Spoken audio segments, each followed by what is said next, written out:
A rich island city vanished under ash and sea. More than 1,000 years later, Plato told of Atlantis, a proud island power destroyed in a catastrophe. Was he inventing a warning tale or echoing the memory of a real disaster at Akrotiri? On Santorini, under layers of volcanic ash, archaeologists found a Bronze Age town that looks uncannily alive. Streets, multi-story houses, painted walls, giant storage jars still standing where they were left. Akrotiri was not a village at the edge of the world. It was busy, wealthy, and tied into sea trade across the Aegean. And one detail makes the site even stranger. There are almost no human bodies. It is as if the city heard danger coming, paused, and emptied out before the end. Before the eruption, Akrotiri was one of the brightest places in the Bronze Age Aegean. The town had drainage systems, planned buildings, and vivid wall paintings of ships, flowers, and people moving through a connected maritime world. This was not Atlantis in the way movies imagine it. No crystal towers, no lost superscience. But it was advanced for its age, and it stood on an island shaped by a volcano. That is where the comparison begins, and where the mystery gets harder. The end may not have come without warning. Archaeologists think earthquakes or early volcanic activity shook the island before the main eruption. That could explain the missing dead. People may have fled to the shore, loaded boats, and escaped while the mountains still grumbled above them. Imagine the scene. Cracked walls, dust falling from ceilings, families carrying jars, tools, children. Ships pushing away from the harbor while the island behind them smoked. If that happened, Akrotiri was not simply destroyed. It was abandoned under pressure, with just enough time for fear to spread. Then came the eruption of Thera, one of the largest volcanic events of the Bronze Age. Sometime around 1627 to 1600 BCE, the volcano tore apart the island world around it. Ash buried Akrotiri. The sky would have darkened. Pumice and debris fell across land and sea. The explosion reshaped Santorini itself, leaving the broken caldera that still defines the island today. This was not a local fire on one hillside. It was a regional disaster.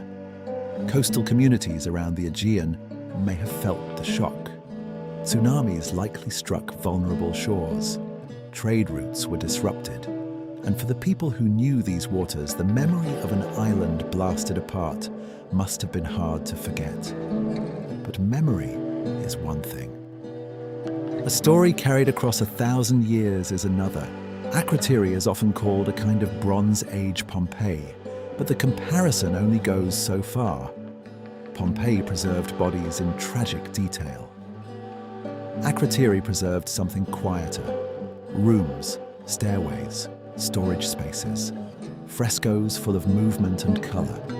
The ash sealed a city that still feels organized, inhabited, and suddenly interrupted. Excavations that began in 1967 under Spiridon Marinatos brought this buried world back into view. What emerged was not the capital of a giant, lost empire. There is no secure evidence for that. Akrotiri seems better understood as an important Aegean town, deeply linked to Minoan Crete and wider sea networks. That matters because Atlantis in Plato is not just a city. It is a major power. So Akrotiri gives us one side of the puzzle very well. The island, the wealth, the catastrophe. The empire part is much harder to match. Now the story jumps forward more than 1,000 years. In the 4th century BCE, Plato wrote Timaeus and Critias. In those dialogues, Atlantis appears as a powerful island civilization that falls after a cataclysm and sinks beneath the sea. Ever since, readers have tried to pin that story to a real place. Santorini is an obvious candidate.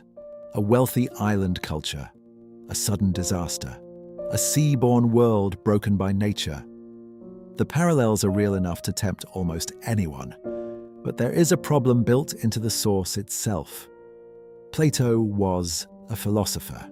He used stories to think about politics, pride, order, and decline. Many scholars see Atlantis mainly as a moral and political invention, not a historical report. If that is true, then asking whether Akrotiri was Atlantis may be the wrong question. The better question is whether a real disaster helped shape the raw material of Plato's fiction. So, how strong is the link? The case for Akrotiri is easy to state. It was a flourishing island settlement. It was tied to a wider maritime culture. It was destroyed in a spectacular natural disaster. Its ruins sat in the same broad Greek world that later produced Plato. Add enough generations of retelling and a real catastrophe could become legend. But the case against is just as serious. Plato places Atlantis far beyond the Pillars of Heracles, usually understood as the Strait of Gibraltar, not in the Aegean. He describes a large imperial power, not a single town on a volcanic island. And there is no ancient text that directly says the tale came from Thera. No inscription, no surviving chain of memory, no witness from classical Greece saying, "This is the old story of Santorini." In the end, the similarities are suggestive, not decisive. They invite comparison, but they do not prove identity. There is another reason this disaster stayed in memory. Thera did not only bury one town.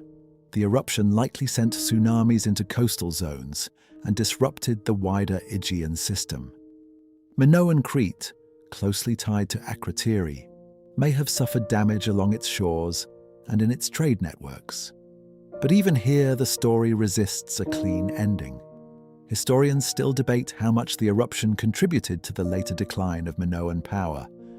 Was this the fatal blow? Or just one crisis among several, followed by more earthquakes, warfare, and Mycenaean expansion? That uncertainty matters because Atlantis is often imagined as a single, dramatic fall. Real history is usually messier. Civilizations do not always vanish in one night. They weaken in stages. They adapt, recover, and then lose ground elsewhere. Akrotiri gives us a sharp image of sudden destruction. The wider Minoan world gives us something blurrier and perhaps more realistic. So did Akrotiri inspire Atlantis? The honest answer is maybe, but not in any simple way. Akrotiri was real. Its houses, frescoes, jars, and streets still sit under the ash. The Thera eruption was real and enormous. Plato's Atlantis was written much later, and most likely shaped first by philosophy, not reporting. Yet myths do not rise from nothing. They borrow fragments, a destroyed island, a memory of sea power, a warning about pride and collapse. Over centuries, those fragments can drift far from their source. Akrotiri may not be Atlantis, but it shows why the Atlantis story has always felt possible. Somewhere behind the legend stands a true Bronze Age disaster, preserved in volcanic dust on Santorini. And maybe that is the more interesting ending. Not that we found Atlantis, but that a real lost city was dramatic enough to keep the question alive for more than 2,000 years.